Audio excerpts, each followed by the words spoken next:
Hello everybody, Christian from Treasure Town here, and today we're going to be going through a US type, and there's a few metals and some neat silver coins in there. Bag that I purchased from a coin shop recently, so I'm going to open this thing up and go coin by coin like I normally do, though I do see some curious, looks like a carved token, maybe a Barber half dollar, and some even more interesting stuff than that inside this bag, so let's open it up again and see if we have any home runs.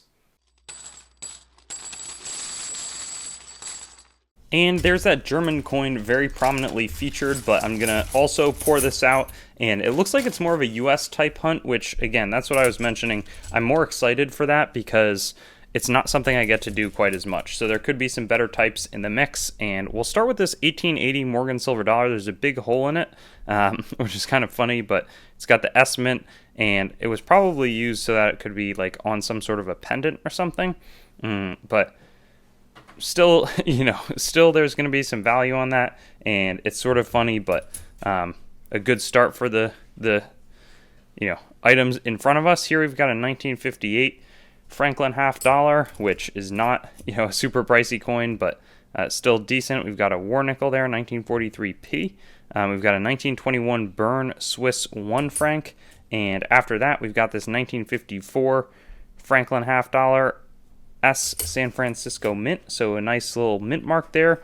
And very cool here, we've got this Cull 1845 braided hair large cent, but it's in pretty good shape outside of that very obvious massive thing that happened to it, which I could see somebody who wants a good piece and doesn't mind that damage enjoying that. Here we've got a nice Barber half dollar, 1900, and not too much wrong with it. There's a bit of a gash right there and a little cleaning, but again, very nice level of detail on that item. And then here we've got a US Great Seal, let's see, bronze limited edition, probably not what I would put all my money into, but a 1986 metal. And then we've got this thing kind of stood out. It looks like it's a 1 gram fine silver Norman Rockwell bar by the International Monetary Mint. So those third-party mints, you have to be careful. There's generally not massive premiums unless you really like the art. Here's a 5 francs, 83.5% silver. And then here is a huge Paul Revere's Midnight Ride, 1775. It's not going to be from 1775, but really nice relief. Let's look at the back. Ready to ride and spread the alarm through every Middlesex village and farm for country folk to be up and to arm. And let's see if this is a silver item.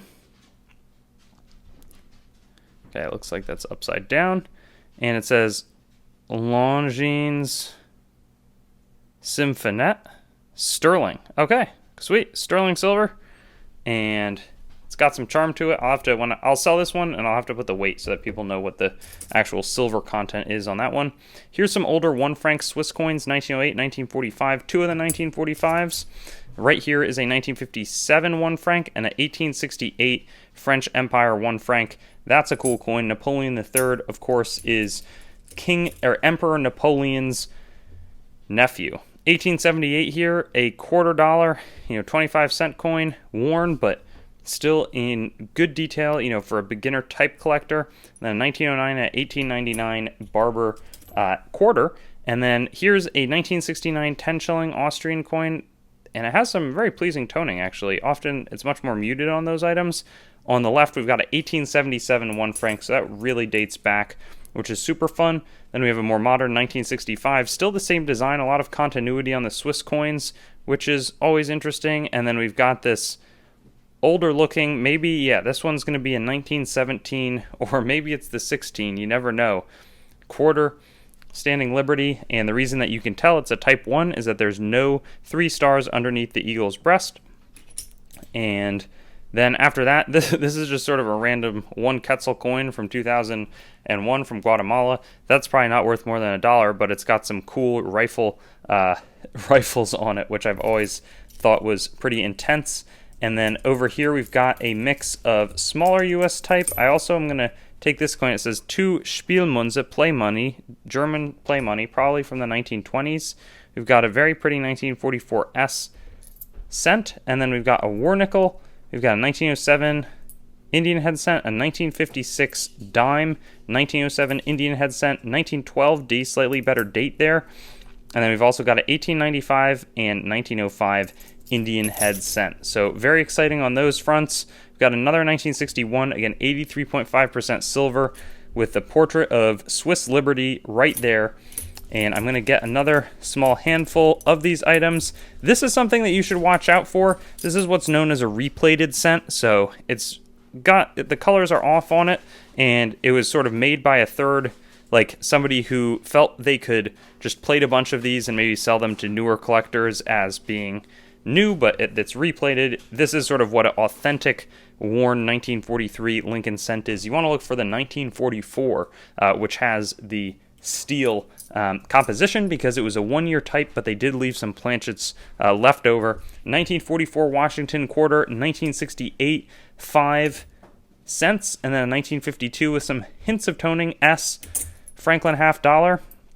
If we keep it going, here's just a regular worn Standing Liberty quarter, and can we see some hints of a date? It looks like this one is going to be 1917, which would be super cool. Anytime I get one of these earlier dates, but let me know if you see something else there.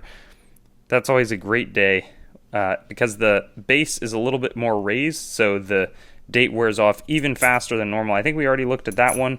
And then down here we've got a decent 1964 2-cent piece and a 1909 Barber quarter.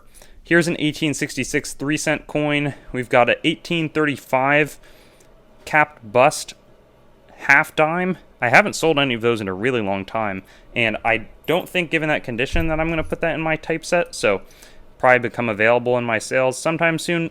This is an interesting coin. It's an Ethiopian copper item, and let's see if there's any... The lettering is always in that native script, so I don't know exactly what it is, but forget if it's King Menelik or somebody else. Anyways, fun little world item there, but not going to be silver. This one also, some mercury dimes. Let's see if this penny's better date. 1913D looks a little bit better, so happy about that find. And then let's wrap everything up here. We've got a, let's see, 1909, is that VDB? No VDB penny.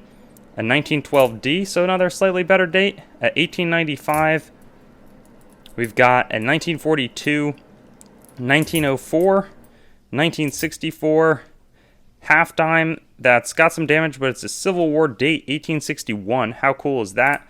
So again, cull, but has some collector interest for sure, given the time period. We've got a 1901 Indian head cent, 1948 Cuban, 90% silver at 20 centavos with some faint old toning. And then another pretty circulated, but has some luster, 1963 Franklin half dollar. So a fun search. I think some interesting items. I'm always biased to the world, but I did really appreciate that cap bust half dime, and then some of the other sort of cull type coins that I still think have a lot of collector interest. So always looking out for items. Oh, and I may have even forgot to discuss this German coin. I think I just put it aside and forgot about it. Yeah.